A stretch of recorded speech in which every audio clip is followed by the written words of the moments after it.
How dare you? You want your picture put in the paper for a story, but you don't want the full story told. When we were younger, we'd call this the sit down. We'd have to go to the table, and we'd have to tell the story. Excuse me. We'd have to tell our little truth, but we'd have to tell it in front of the whole family. So it was at this point we had my younger sister had gone to New York without permission, and she'd gone to New York, and she went with her friends, and my father had already told her that she really should not be hanging out with certain friends, but she went anyway. She had this girls group that they would hang out, and they would go and do certain things, and I call them the grown group, because as a teenager you tend to think that you know everything, and you don't. We've all been through it, where you feel as though you know more than you think you know. So anyway, she went with her friends, and she went to New York City. And when she got there, she ended up taking a taxi. I don't know how she ended up separated from her friends, but she ended up in this taxi. And the lady said, "Put your jewelry in this paper bag, and I'm gonna go. We're gonna go someplace, and I'm gonna get $1 million, and I'm gonna give you some of this money." So she took her jewelry off and put it in the woman's paper bag, and she got into the taxi. Apparently, the taxi driver was in on it as well. So when it was time to get out of the taxi, she had my sister get out the taxi first, and then close the door behind her. Now, the sad part of the story is the woman drove off with my sister's jewelry. And the jewelry was given, some of it she bought, some of it was a gift from my father, It was like a whole thing. And, she had to come to the table to explain what happened. And my father said, "You mean to tell me you gave your stuff? No, the lady asked you, and you just gave all your stuff away." When you came to this table, it was a form of embarrassment. Not only did it make you feel foolish, but it made, everyone around the table would laugh at you. You were ostracized. You were made to feel small. It was a very sad place to be, in a sad position to be in. But this went on. Now again, this platform is to teach. And you're learning from the mistakes that myself as well as family members have made over the years. The same table I had to go to, remember in that prior story, when I decided to drive to Queens with my girlfriends, and it was my first time really driving, and I'm with my girlfriends, and here I am going into New York City thinking that I'm grown. I had to go to that same table where he said, "You mean to tell me you let your friends talk you into doing? Wow, you really are smart." Now, of course, he didn't say, "Wow, you really are smart," but he may as well have. You see, when a person makes you feel small, and I mean, this is a learning lesson, yes, but the way in which it was done, and it happened to each of us, except for my older brother. I think I'm the one who started this party. My father used to do this. He did this to the oldest, to the youngest. So basically, you were placed on a platform. People were there sitting and watching you and laughing. If you were getting this type of treatment from your family, why on earth it's training you for the real world in some cases, So, excuse me. So after this type of treatment, then I had to go in the kitchen and wash the dishes and really think about what it is that I did, and have to feel smaller than a pebble on the ground, We all have different lessons that we learn in life. And I have to honestly say that each and every family member has helped me to really see and be strong enough to deal with the gang stalking and everything that I've been going through. The more recent one is I was at my storage unit,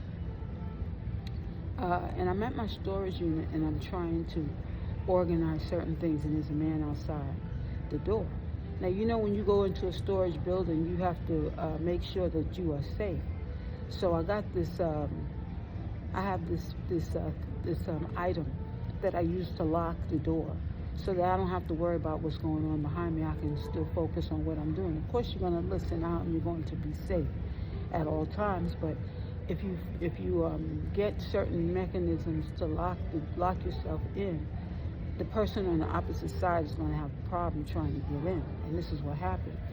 I'm at my storage unit and a man comes and he's trying to get in.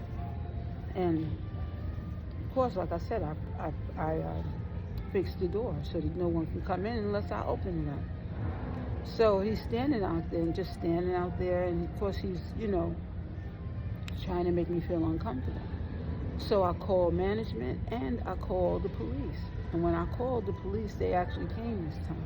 But by the time they came, the manager had already come and spoke to me, and we got out, you know, we left the premise, you know, the area, and went into the office, and, you know, when they came to speak to me, you know, I was able to give them the facts.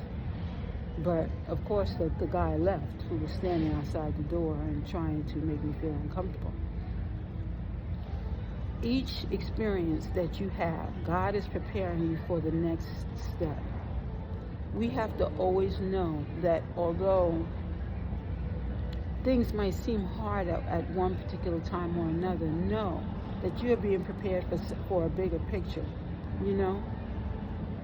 A lot of people don't want to be mentioned in the story that life is serving up. But they're going to be a part of it because they did something. They did something right or they did something wrong. In my case, a lot of gang stalkers.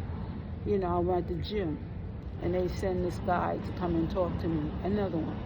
And I'm good with it because at this point, they may say that the person is stupid, but I'm going to say the person is smart because the person is picking different portions of the story out to learn and to gain from. You see, even when you go to the supermarket and you pick up items that you probably should not have picked up, there's still going to be a lesson within the story, right? Still going to be a lesson whether you picked up the cupcakes or not.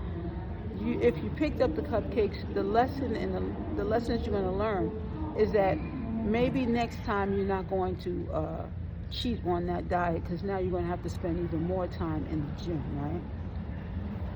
So in each step of the way, while we're trying to learn and grow from each experience, don't look at it as being such a hardship, because the world is going to know when this hardship is over for me. With your hardship, you're going to know and you're going to learn from each and every lesson, for it is truly a blessing at the end of the day. You know, sure, I came on here and I told different stories of what happened growing up. And sure, maybe my little sister might not even like the portion of the story I shared. But here's the thing. Each experience was for each person to learn. If they're not going to learn from the experience, then how are they going to be better after coming on and viewing this story? We all have to learn. We all have to gain. Some people, when I first got on this platform and I started telling these stories, were saying, man, I don't have these stories in my experience, because your experience is meant for you and my experience is meant for me. I'm sharing my story as well as even some of my siblings in the story, because their stories are valid. You need to know that when you go into New York City, you have to be prepared for the different scams that might occur. My sister experienced the scam so that none of you have to share or have that experience. She had that experience. I never had that experience, but I learned from her experience. So the coming at that table, although you might not agree in the way in which my father chose to display it, but I believe from his perspective, everyone was at that table to learn from their big sister or their big, you know, their younger sister even, so that you don't make the same mistakes. Don't be so grown to go into New York City, or be so grown to go into a bigger city from where you live and decide you want to have this experience where you think you know everything and you're grown. We are all here to learn, and we're all here to grow. So when I say, who do you think you are? Know that you are an individual. Know that you are special. Know that you are unique. And know that you can grow from each and every experience. Okay? So that's been my word. And that's one to grow on. You, it's so lovely being you. Thank you.